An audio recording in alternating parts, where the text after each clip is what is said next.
السمیع العلیم العظیم الحفیظ بوجہ الکریم وسلطانہ القدیم من الرجس الخبیث المخبث الشیطان اللعین الرجیم وقبیلہ ونفخہ ونفسہ وہمزہ بسم اللہ الرحمن الرحیم۔ تمام نبیوں کے سردار حضرت محمد صلی اللہ علیہ وآلہ وسلم اور تمام مذاہب کے سردار دین اسلام کے پیروکاروں، السلام علیکم طبتم۔ اللہ تعالیٰ کی برکتیں اور اس کی رحمتیں آپ سب پر۔ صلاۃ و سلام حضور صلی اللہ علیہ وآلہ وسلم کی ذات پر اور ان دنیا کے عظیم ماں باپ حضور صلی اللہ علیہ وسلم کے ماں باپ پر۔ آج کی گفتگو خواتین و حضرات 29ویں مرحلے میں داخل ہو گئی۔ امام شافعی رحمۃ اللہ علیہ نے فرمایا کہ اگر علماء حق اولیاء اللہ نہیں ہے تو پھر کوئی بھی اللہ کا ولی نہیں ہے، کیونکہ جاہلوں کو اللہ تعالیٰ اپنا دوست نہیں بنا تھا۔ تو اس لیے میرے نزدیک کرامتوں میں سب سے بڑی کرامت جو ہے وہ ولی کامل اور بزرگ اور عالم کی کتاب ہوتی ہے، اور اس کتاب کو پذیرائی جب مل جاتی ہے، اس کا وجود باقی ہے، تو یہ بہت بڑی کرامت ہے۔ امام بائہقی رحمۃ اللہ علیہ دلائل النبوت کے حوالے سے جانے جاتے ہیں۔ جو لوگ مقرر ہیں وہ دلائل النبوت کا مطالعہ جو ہے وہ ضرور کرتے ہیں، اور مسلک حق اہل سنہ کے اندر ان کی پہچان جو ہے وہ دلائل النبوہ ہے۔ ویسے امام بائہقی رحمۃ اللہ علیہ جو ہیں، ان کا مسلک جو شافعی ہیں، ان کے مسلک پر ان کا بہت بڑا احسان ہے، اور ان کے احسان کو تسلیم بھی کیا گیا ہے۔ آئیے سب سے پہلے معمول کے مطابق گفتگو نام سے شروع کرتے ہیں۔ آپ کا نام حافظ ابو بکر احمد بن حسین بن علی بن عبداللہ بن موسیٰ البائہقی شافعی الاشعری خسرو جردی الخراسانی رحمۃ اللہ علیہ۔ یہ ان کا نام ہے۔ نام تو صرف آپ کا احمد ہی ہے، اس کے بعد تمام چیزیں جو ہیں وہ اضافی آپ کی ہستی کو، ذات کو واضح کرنے کے لیے ہم گفتگو کریں گے۔ اس کے اندر جو نئے نام ہیں کچھ، جیسے البائہقی ہے۔ شافعی کیوں کہتے ہیں یہ تو آپ کو معلوم ہوگا، بائہقی کیوں کہتے ہیں، اشعری کیوں کہتے ہیں، خسرو جردی کیوں کہتے ہیں، اور خراسانی کیوں کہتے ہیں۔ یہ چیزیں یہ نام ان کے ساتھ کیوں لگے، یہ صفت نسبتی جو ہے یہ کیوں ہے، صفت نسبتی۔ البائہقی کہنے کی وجہ یہ ہے کہ بائہق پرانے فارس کے اندر، جس کو اب ایران کہتے ہیں، یہ موجودہ ایران جو ہے اس کا نام فارس ہے، تو پرانے فارس جس کو اب ایران کہتے ہیں، یہ اس کا ایک رقبہ تھا، ایک علاقہ ہے، اس کو بائہق کہتے تھے، اور اس بائہق کے اندر بہت سارے گاؤں آتے تھے، یعنی اس کے اندر چھوٹے چھوٹے ٹاؤن جو ہیں وہ اس کے اندر آتے تھے۔ تو انہی میں سے ایک خسرو جرد بھی تھا۔ جیسے آپ کہہ لیں نا یہ لاہور، تو اب لاہور جو ہے اس کے اندر بھی علاقے ہیں، لاہور کے اندر بھی علاقے ہیں۔ تو اسی طرح بائہق جو ہے پرانے فارس میں، اب کی بات نہیں کر رہا، پرانے فارس بائہق کے اندر جو ہے نا وہ کچھ اور شہر بھی آتے تھے، خسرو جرد، اس لیے آپ کو خسرو جردی بھی کہا جاتا ہے۔ اور یہ جو بائہق ہے یہ نیشابور کے قریب اور خراساں کے اندر تھا۔ تو پرانا خراساں اور آج کا خراساں دونوں میں فرق ہے۔ پرانا خراساں جو ہے وہ افغانستان تک آتا ہے، پرانا خراساں جو ہے اس کے اندر رشیا کی بھی کچھ اسٹیٹ علاقے آتے ہیں۔ تو پرانا خراساں جو ہے وہ اور تھا، اور آج کا خراساں جو ہے وہ اور ہے۔ تو اس لیے جب ہم کبھی بات کرتے ہیں کہ پرانے دور کی جب بات کرتے ہیں کہ وہ خراسانی ہیں، تو آپ اس میں فوراً یہ نہ سمجھیے گا کہ یہ شاید ایران کے تھے، وہ اس میں رشیا بھی آتا ہے، اس کے اندر افغانستان بھی آتا ہے، پاکستان کا کچھ حصہ بھی آتا ہے اس کے اندر۔ وہ پرانا خراساں جو ہے وہ اور تھا، اس کے اندر عراق کا بھی کچھ حصہ تھوڑا سا جو ہے وہ شامل ہوتا ہے، اس طریقے سے۔ تو خراساں جو ہے تو آج کل بھی خراساں ہے، اس دور میں بھی خراساں تھا، تو یہ سارے خراساں کے اندر آتے ہیں۔ جیسے آپ سمجھ لیجیے کہ خراساں ایک صوبہ ہے، اور اس کے اندر جو ہیں یہ سارے شہر جو ہیں وہ بائہق بھی اس کے اندر آ جاتا ہے، اس کے اندر خسرو جرد بھی اس کے اندر آ جاتا ہے۔ تو بائہق جو ہے یہ خراساں کے اندر آیا، اس لیے آپ کو خراسانی بھی کہا جاتا ہے۔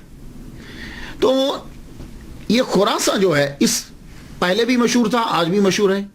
اس خراساں نے اسلام کو بڑے بڑے اسکالرز دیے ہیں، فقہا دیے ہیں، علماء دیے ہیں، بڑے بڑے پرانے خراساں ہیں۔ اس میں احمد بن حنبل، امام ابو حنیفہ، امام بخاری، امام مسلم، ابو داؤد، ترمذی، نسائی، امام غزالی، ابو منصور ماتوریدی، امام فخر الدین رازی، یہ سب پرانے خراسان کے علاقوں سے ہی تعلق رکھتے تھے. تو خراسان نے بڑے بڑے اسکالر دیے. تو بائے حق بھی ایک قصبہ تھا. تو امام بائے حقی رحمت اللہ علیہ جو ہے اس قصبے میں پیدا ہوئے. تو اس قصبے کی وجہ سے ان کو بائے حقی کہنے لگے. ایک لفظ تو کلیئر ہوا. تو اکثر لوگ امام باحقی نے فرمایا، اور پھر اس کے پروننسیشن پہ بھی غور دیجیے گا. امام بیکی بیکی بیکی، ہم اکثر لوگ بیکی بولتے ہیں، لیکن میں ان کو غلط نہیں کہتا. کیوں؟ ہمارے معاشرے میں یہی ہے. اب بتائیے کہ امام بائے حقی بڑا مشکل ہے پروننس کرنا، تو معاشرے نے اس کو اڈاپٹ کر لیا، امام بیکی فرماتے ہیں. تو جب کبھی آپ اصل بھی سن لیجئے، با زبر یا ساکن بئی، ہا زبر ہا، بائے ہا کاف زیر یا ساکن کی، بائے ہا کی. تو امام بائے حقی رحمت اللہ علیہ جو ہیں یہ بائے حق سے تعلق پیدا ہوئے تھے قصبہ میں، اس لیے آپ کو بائے حقی. اب آ گیا کہ ان کے ساتھ اشعری بھی لگتا ہے. یہ اشعری کیا ہے؟ چونکہ آپ عقائد کے اندر ابو الحسن اشعری رحمت اللہ علیہ کے پیروکار تھے، اس لیے آپ کے ساتھ اشعری لگا. یہ جو میں نے سلسلہ شروع کیا ہے، اس کے اندر میں فلسفے کو اور یہ ریسرچ اور یہ چیزیں جو ہیں، یہ اعتراضات، ان چیزوں کو میں بہت کم ٹچ کرتا ہوں. میں تو بس سیدھا سادہ اولیاء کرام کی زندگی جو ہے وہ بیان کرنا چاہتا ہوں. کیوں کرنا چاہتا ہوں؟ ایک دن میں کتاب پڑھا تھا حضرت فرید الدین عطار رحمۃ اللہ علیہ کی تذکرۃ الاولیاء. اس میں ان کی میں شان پڑھتا رہا. وہ ساری زندگی اولیاء کرام کا تذکرہ کرتے رہے. انہوں نے اپنی کتاب کے اندر 96 اولیاء کا تذکرہ کیا ہے، یعنی ٹائٹل باندھ کے. ویسے تو بہت سارے ہیں، ٹائٹل جو ہے وہ 96 اولیاء کا ہے. تو جب آپ فوت ہوئے تھے تو آپ کی قبر پر فرشتوں کا نزول ہوا تھا. وہ پڑھنا اس دن کے بعد میرے اندر شوق پیدا ہوا کہ میں بھی کم از کم جو ہے وہ اتنے تو کروں. زائد ہو جاتے ہیں تو اللہ کا احسان میرے اوپر. تو میں جو ہے نا وہ خالصتاً صرف بیان. لیکن اب کیا کروں، کچھ چیزیں ایسی ہوتی ہیں کہ وہ بہت ضروری ہوتی ہیں مشکل، لیکن آپ پلیز اس مشکل کو بھی تھوڑا سا سن لیجئے، کبھی کام آئے گا. یہ اشعری کیا ہے؟ دیکھیے اصل میں یہ 3 نام ہیں، اشعریہ، ماتریدیہ، حنبلیہ. شروع میں کیا تھا؟ شروع میں یہ تھا کہ حضور صلی اللہ علیہ وسلم کے ظاہری دور کے اندر جب کبھی کوئی مسئلہ ہوتا تھا، لوگ آتے تھے، پوچھتے تھے، چلے جاتے تھے کہ حضور نے کہا دیٹس اٹ. حضور صلی اللہ علیہ وسلم ظاہری طور پر تشریف لے گئے تو اس کے بعد کیا ہوا کہ پھر صحابہ کرام سے جس کو زیادہ پڑا ہوتا وہ اس سے جا کے مسئلہ پوچھ لیتے، ختم. لیکن جب جنریشن آ گئی تابعین کی جنریشن آئی تو وہ کسی نہ کسی صحابی کے پیچھے جو بہت بڑا علامہ ہوتا تھا. تابعین تک یہی سلسلہ چلتا رہا کہ کوئی آدمی مسئلہ پوچھنے آتا تھا تو بتا دیتے تھے. تابعین کے آخر کے اندر کیا ہوا کہ لوگ جو ہیں، اسلام جو ہے وہ پھیلا ایران کے اندر، روم کے اندر، یہ علاقوں میں اسلام جو ہے وہ آگے پھیلا. جب آگے پھیلا تو نئے مسائل جو ہیں وہ پیدا ہوئے. تو کچھ اب مسائل جب پیدا ہوئے تو لوگ جب مسئلہ پوچھنے کے لیے آتے تھے تو محدثین کے پاس احادیثیں ہوتی تھی اور فقہا جو ہیں وہ ان حدیثوں کے سے مسئلہ نکال دیتے تھے. کوئی پوچھتا تھا کہ یہ مسئلہ کہاں سے نکالا ہے، تو آپ فرماتے کہ قرآن کی فلاں آیت سے اشارت النص، اقتضاء النص، دلالت النص، عبارت النص، یا حدیث مبارکہ فلاں ہے، تو وہ بتا دیتے تھے. تو قرآن اور حدیث اس سے مسئلہ جو ہے وہ ان کو واضح کر دیتے تھے تو لوگوں کی سمجھ میں آ جاتا. یہ سلسلہ چلتا رہا آئمہ تک، امام اعظم، امام شافعی، امام مالک اور امام احمد بن حنبل. لیکن ہوا کیا کہ پھر یہ گریک جو ہے، یونان، گریک، اس کے فلسفے نے جو ہے نا وہ مسلمانوں کے اندر دخل شروع کر دیا. عراق کے اندر ہارون الرشید کا جو دور تھا اور یہ جو دور تھے، اس میں فلسفہ جو ہے وہ داخل ہوا. جب فلسفہ داخل ہوا تو اس فلسفے نے مسلمانوں کو گمراہ کرنے کے لیے ایسی چیزیں چھوڑی کہ عقل جو ہے وہ اس کا جواب دینے کے لیے آ رہی ہوتی تھی. اس کو پھر مسلمانوں نے بھی اڈاپٹ کرنا شروع کر دیا. سب سے پہلے حضرت حسن بصری رحمۃ اللہ علیہ کی محفل کے اندر جو بندہ بیٹھا ہوتا واصل، اس نے سب سے پہلے جو ہے وہ آپ پر اعتراض کیا. آپ نے فرمایا کہ تم ہماری محفل سے اٹھ جاؤ. اس دن سے وہ بندہ اور اس کے ماننے والے معتزلہ کہلوائے. بات آپ کی سمجھ میں کچھ آ گئی؟ تو یہ جب فلسفہ آیا ہمارے اسلام کے اندر تو اب فلسفہ اتنا چھا گیا کہ لوگ اس فلسفے کو لے کر مسلمانوں کو گمراہ کرنے لگے. ان میں سے یہ معتزلہ ہیں. تو میں نے جتنی اسٹڈی کی ہے کہ معتزلہ جو ہے وہ کسی نہ کسی طرح ہر باطل فرقے کے بنیاد میں شامل ضرور ہوتا ہے. ابو الحسن اشعری رحمت اللہ علیہ 40 سال تک یہ بھی معتزلہ ہی کی تبلیغ کرتے رہے ہیں، معتزلی فرقے کی ہی تبلیغ کرتے رہے. یہ خود چکے ان کے شاگرد. تو جب یہ ان سے پڑھتے رہے ابو الحسن علی بن اسماعیل اشعری، محمد بن عبد الوہاب معتزلی سے پڑھتے رہے، 40 سال تک آپ نے جو ہے وہ اس فرقے کا دفاع کیا ہے. لیکن کیا ہوا کہ ایک دن آپ کی اپنے استاد ہی کے ساتھ جو ہے نا وہ بات شروع ہو گئی. بات کس بات پہ تھی کہ ابو الحسن اشعری رحمۃ اللہ علیہ یہ فرماتے تھے کہ جو چیزیں انسان کے لیے اچھی ہیں وہ اللہ تعالیٰ پر واجب ہیں. وہ مسئلہ کیا تھا؟ یعنی دیکھیے کہ اللہ تعالیٰ نے ہمیں پیدا کیا ہے، اللہ تعالیٰ ہم سے پیار کرتا ہے. جب اللہ نے ہمیں پیدا کیا ہے تو اب جو چیز ہمارے لیے اچھی ہے وہ ہمیں لازمی طور پر دے گا.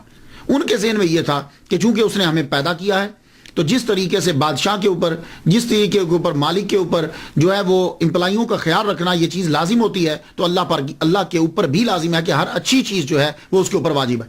آپ نے دلائل دینا شروع کر دیے، دلائل آپ نے دیے تو استاد ہار گئے، آپ جیت گئے. لڑائی جو ہے وہ زیادہ بڑھ گئی، انہوں نے ان کو اپنی محفل سے نکال دیا. 15 دن تک ابو الحسن اشعری رحمۃ اللہ جو بانی ہیں اشعریہ کے، وہ 15 دن تک کمرے کے اندر بند رہے، تدبر اور تفکر جو ہے وہ کرتے رہے. تدبر اور تفکر کرتے رہے کہ حضور صلی اللہ علیہ وآلہ وسلم خواب میں تشریف لائے. یہ ابو الحسن اشعری رحمۃ اللہ علیہ کو یہ اعزاز حاصل ہے کہ آپ ابو موسیٰ اشعری رحمۃ اللہ علیہ کی نسل سے ہیں.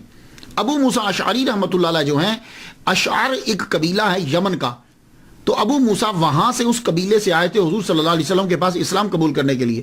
تو ابو موسیٰ اشعری، اشعر قبیلے کی وجہ سے اشعری کہلوائے. تو ابو الحسن اشعری اور آگے سے ان کے ماننے والے جو فالوور ہیں وہ اشعریہ، اشعری جو ہیں وہ کہلوائے. تو یہ تھا مختصر سا. تو جب آپ کمرے میں 15 دن بیٹھے، حضور کی زیارت ہوئی، تو آپ نے کہا کہ معتزلہ فرقے کو چھوڑ دو، یہ ٹھیک نہیں ہے. کیوں؟ اس لیے کہ وہ کیا کرتے تھے کہ انہوں نے اللہ تعالیٰ کی جو صفات تھیں ان کو، اللہ کو مجسم بنا دیا تھا کہ اللہ کے ہاتھ ہیں، اللہ کا چہرہ ہے، اللہ تعالیٰ کے جو ہے نا وہ کان ہیں، یہ پاؤں ہیں، یہ چیزیں ثابت کر دی تھی جیسے انسان کی ہوتی. تو حضور صلی اللہ علیہ وسلم نے کہا کہ ان کو چھوڑ دو خواب میں. آپ نے پھر 15 دن کے بعد آپ نکلے، مسجد جامع مسجد میں پہنچے. جامع مسجد میں جا کر آپ نے اعلان کر دیا کہ میں آج سے اس مسئلے کو جو ہے وہ چھوڑتا ہوں. اس کے بعد آپ کا حلقہ جو ہے وہ بڑھتا گیا. تو آپ جو ہے وہ بصرہ میں پیدا ہوئے تھے. آپ کا حلقہ جب بڑھتا گیا تو اب آپ نے کیا کیا کہ پہلے یہ ہوتا تھا کہ جو کوئی آگے مسئلہ پوچھتا تھا تو آپ بتا دیتے تھے، آئمہ بتاتے تھے حدیث میں ہے، قرآن کی فلاں آیت ہے. اب جب فلسفہ داخل ہوا تو فلسفہ جو ہے وہ داخل ہوا تو اب مسلمانوں کو فلسفے کے ذرائع سے مسلمانوں کو عقائد جو ہیں وہ ثابت کرنا تھے. تو اشعریہ نے اب کیا کیا کہ فلسفے کو پہلے سیکھا، کیونکہ یہ 40 سال تو ان کے اندر رہے ہیں. اب اسی فلسفے کے زور پر معتزلہ کا جواب دینا شروع کر دیا. تو جب جواب دینا شروع کیا تو گھر کا آدمی جانتا ہے بہتر طریقے سے. تو جب آپ نے جواب دیا تو اب معتزلہ ان کے دشمن ہو گئے. معتزلہ جب دشمن ہو گئے تو صدیوں تک ان کے اندر جو ہے وہ لڑائی ہوتی رہی، صدیوں تک لڑائی ہوتی رہی. اور معتزلہ کو جب بھی گورنمنٹ کی سپورٹ ملی تو انہوں نے مسلمانوں کو قتل کیا، قتل کروایا، معتزلہ نے کروایا. لیکن اشعریہ اور ماتریدیہ ان لوگوں نے مل کر اتنی کتابیں لکھی اور اتنی تقاریریں کی اور اتنی تبلیغ کی کہ معتزلہ کا جادو بالکل ٹوٹلی ختم کر کے رکھ دیا.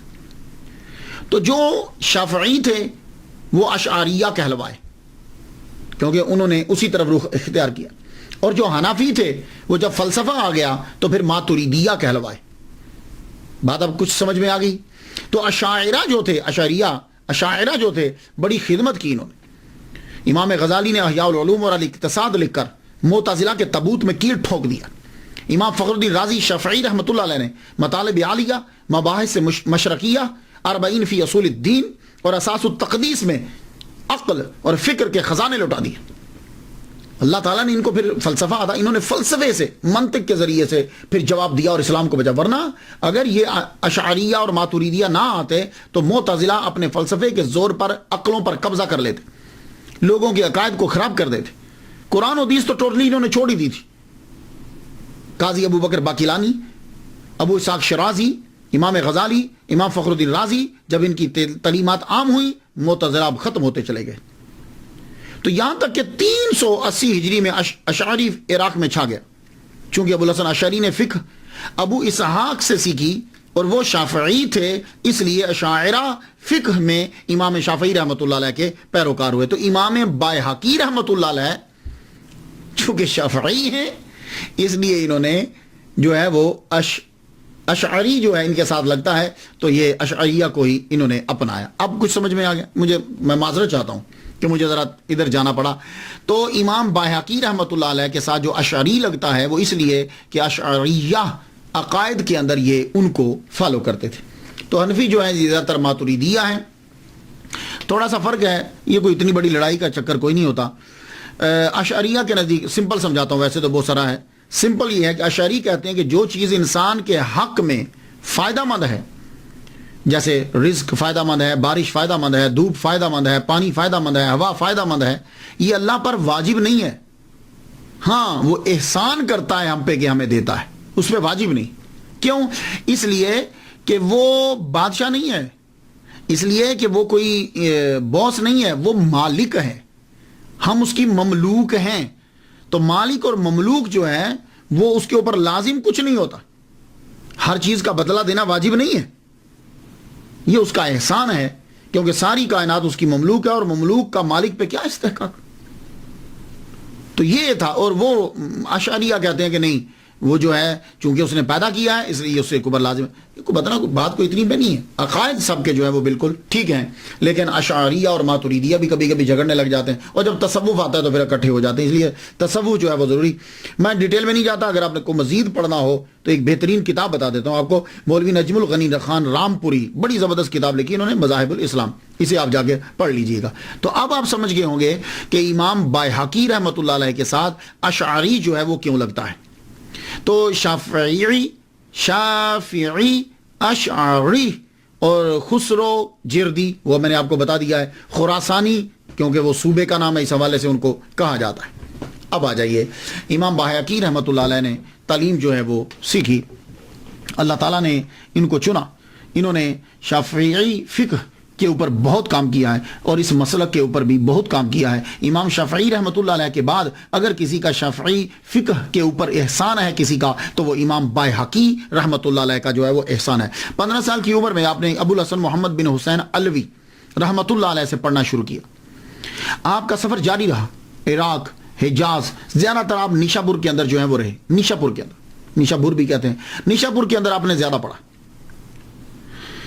اور آپ کے تقریباً کہتے ہیں کہ 100 جو ہیں وہ آپ کے استاد ہیں, لیکن سب سے پسندیدہ آپ کے استاد جو ہیں وہ 2. ایک تو یہی ابو الحسن محمد بن حسین علوی, اور دوسرے جنہوں نے المستدرک لکھی ہے, ابو عبداللہ الحاکم جو ہے, ابو عبداللہ الحاکم جو ہے, المستدرک جنہوں نے لکھی, وہ ان سے بھی محبت کی وجہ یہ ہے کہ ابو الحاکم جنہوں نے المستدرک لکھی ہے وہ اور امام بایہقی رحمۃ اللہ, یہ دونوں شاگرد ہیں. ان دونوں کے استاد جو ہیں وہ ابو الحسن محمد بن حسین علوی رحمۃ اللہ علیہ. تو چونکہ استاد بھی, اس لیے ان کے پاس زیادہ تر جو ہے نا وہ رہتے تھے. امام بایہقی رحمۃ اللہ علیہ نے فقہ امام ابو الفتح ناصر بن حسین بن محمد قریشی رحمۃ اللہ علیہ سے سیکھی. علم الکلام آپ نے ابو بکر بن فورق سے اور ابو منصور عبد القاہر بغدادی سے سیکھا. علم الکلام عبد الغفار کہ آپ نے علم کی خاطر بہت سے علاقوں کا جو ہے وہ سفر کیا.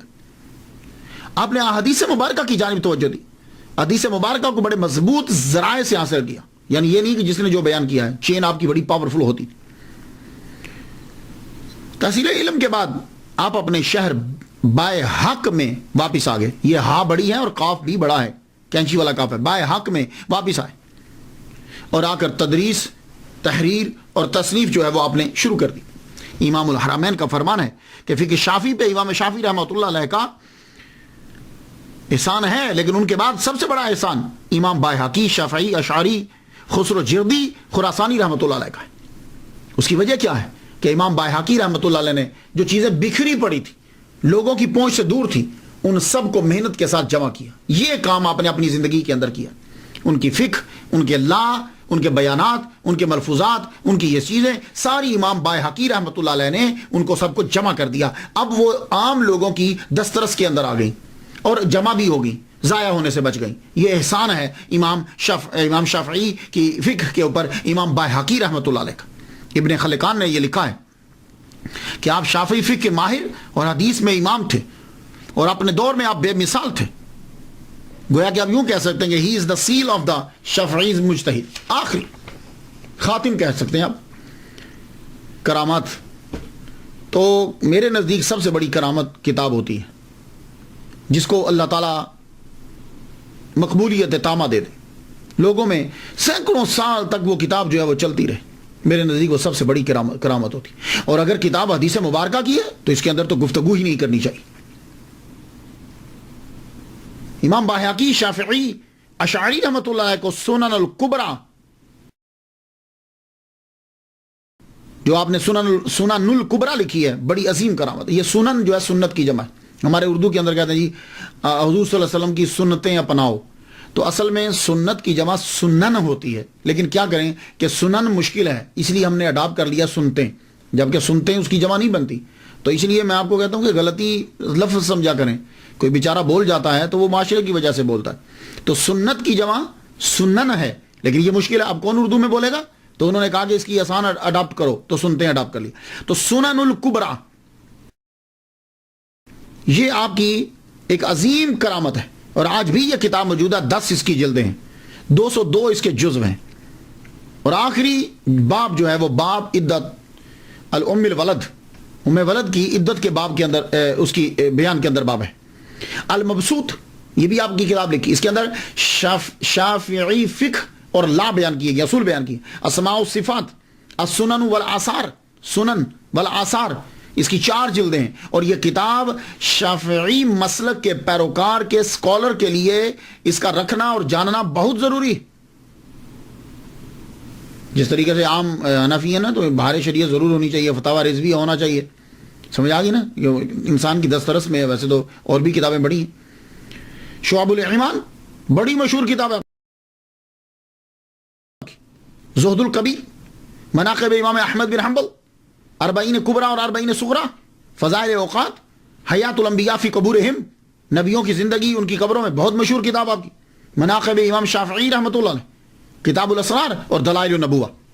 نام تو سنا ہوگا نا، اس نام کی بہت کتابیں، معارج النبوہ، شواہد النبوہ، دلائل، لیکن یہ ان کی دلائل النبوہ ہے. امام باہقی رحمۃ اللہ علیہ.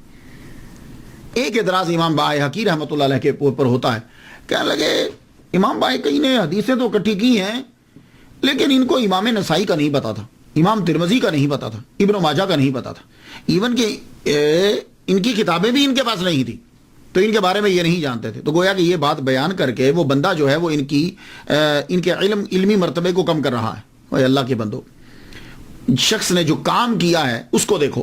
اس دور کے اندر اس نے کتنا بڑا کام کیا ہے کہ شافعی مسلک کے تمام چیزوں کو، حدیث مبارکہ کو اکٹھا کر دیا. اس نے اس مسلک کے لیے اس نے کام کیا، لیکن نہیں، کوئی نہ کوئی چیز ضرور ڈھونڈیں گے. اسی طریقے سے یہی لوگ جو ہیں بہت سارے، جیسے تاریخ بغدادی، خطیب بغدادی جو ہیں، میں سمجھتا تھا پڑھنے سے پہلے، لیکن حالانکہ اتنے ٹاپ کے مصنف ہیں، اور لیکن کہیں نہ کہیں وہ ڈنڈی ضرور مار گئے.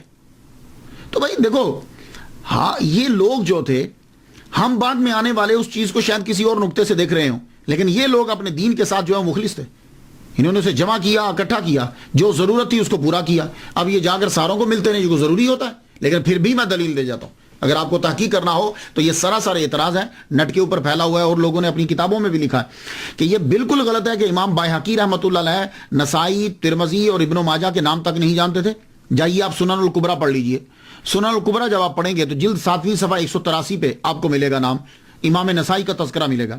اور سنن الکبریٰ جلد 4 جلد 4 صفحہ 38 اور 10ویں جلد کی صفحہ 161 کے اوپر آپ کو امام ترمذی کا جو ہے وہ تذکرہ ملے گا. اسی طرح ابن خزیمہ کا بھی ذکر کیا ہے، امام دارقطنی کا بھی آپ نے ذکر کیا. کتابیں پڑھنی خود نہیں اور اعتراض کر دینا امام باہقی رحمۃ اللہ علیہ کے اوپر، دوسرے کے اوپر. تو امام شافعی رحمۃ اللہ علیہ کی نظر کرم ہے امام باہقی رحمۃ اللہ علیہ کے اوپر، نظر کرم، خاص نظر کرم. جب آپ نے کتاب معرفت السنن لکھنا شروع کی تو اس کو جب لکھ چکے تو کسی نے خواب میں دیکھا کہ امام شافعی رحمۃ اللہ علیہ کھڑے ہیں اور ہاتھ میں ان کے جزو پکڑے ہوئے ہیں. کتاب کے جزو ہوتے ہیں نا، ہاتھ میں جزو پکڑے ہوئے. تو پوچھا حضور یہ کیا ہے ہاتھ میں؟ فرمان لگے یہ باہقی کی لکھی ہوئی بک ہے اور اس کے میں 7 جزو پڑھ چکا ہوں. تو امام شافعی رحمۃ اللہ علیہ اوتاد ہیں، اور ان کی نظر کرم زبردست ولی کامل ہیں، ان کی نظر کرم ہے امام باہقی رحمۃ اللہ علیہ. تو اس لیے امام باہقی رحمۃ اللہ علیہ بھی صوفی ولی کامل ہے.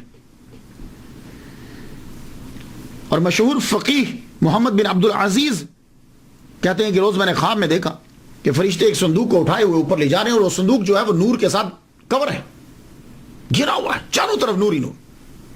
تو میں نے پوچھا یہ کیا ہے؟ کہنے لگے یہ بائحاقی نے جو کتابیں لکھی ہیں نا کہ جس میں حضور صلی اللہ علیہ وسلم کی حدیث کو اکٹھا کیا ہے، وہ کتابیں اللہ کی بارگاہ میں مقبول ہوئی ہیں اور ہم یہ کتابیں لے جا رہے ہیں. اللہ اکبر جل شانہ.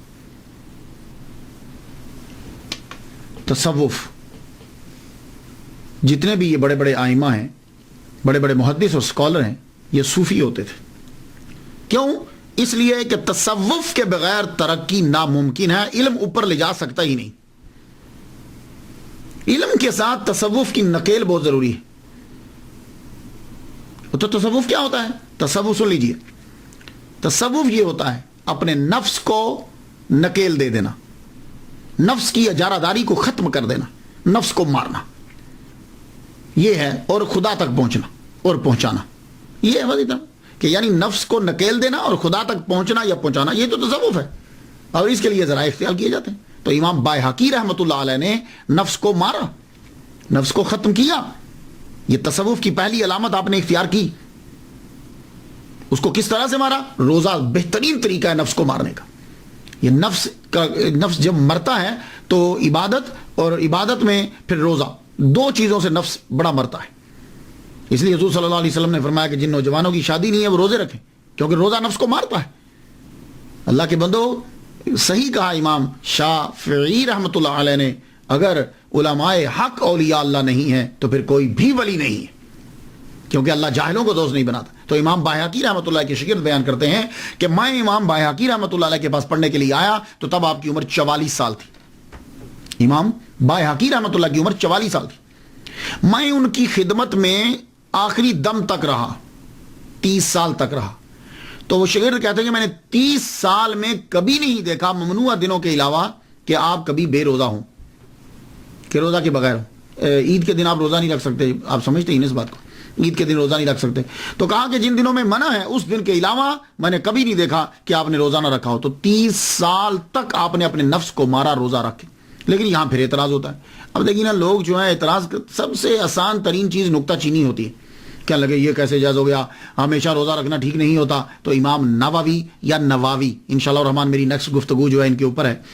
تو امام نووی اور نواوی دونوں پروننسیشن ہے. تو امام نووی رحمۃ اللہ علیہ نے شرح مسلم میں پھر اس کے اندر جواب آپ نے دیا. آپ نے فرمانے لگے کیسے اعتراض کرتے ہو امام بائحاقی رحمۃ اللہ علیہ کے اوپر؟ خود حضرت عمر رضی اللہ تعالیٰ عنہ صائم الدہر تھے، خود حضرت عبداللہ ابن عمر رضی اللہ تعالیٰ عنہ صائم الدہر تھے، حضرت بی بی عائشہ صدیقہ رضی اللہ عنہا، اسی طرح ابو طلحہ جو ہیں وہ بھی روزے رکھا کرتے تھے. امام شافعی رحمۃ اللہ علیہ خود جو ہے وہ صائم الدہر ہیں. کیسے اعتراض کرو گے تم؟ ان پر بھی پھر اعتراض کرو.